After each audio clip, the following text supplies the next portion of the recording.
sangat kaya dan beragam. Jadi selesai penjelasannya Ibu Guru mau tanya satu-satu. Itu coba saya ini Pade, apa itu pengertian anyaman?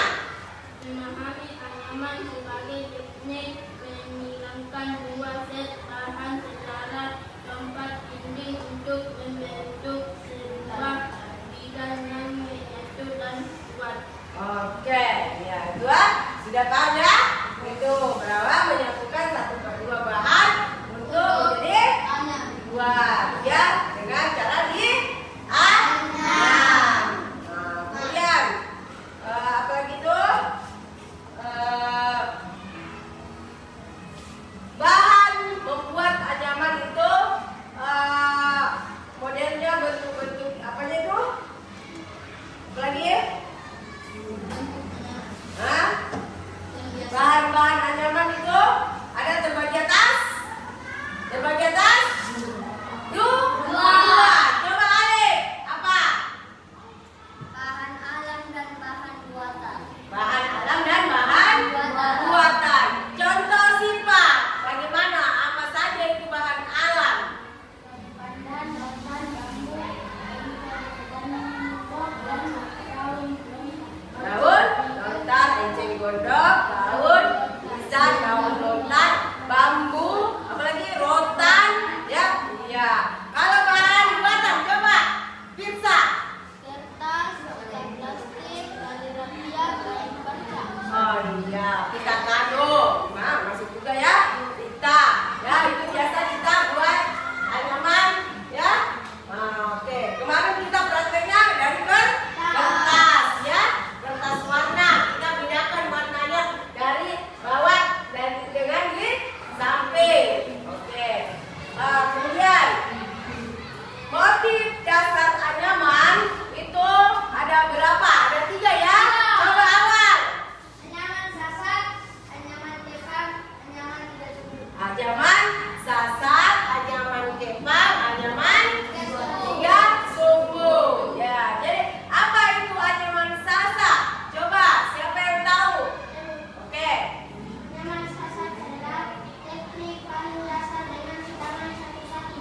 Oke, teknik dasar silangan satu.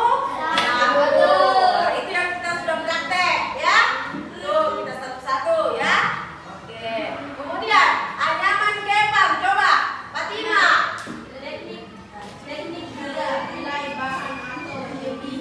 Oh ya, tekniknya adalah teknik kepang itu bermain apa? Tiga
Nah, kemudian apa lagi? Roda,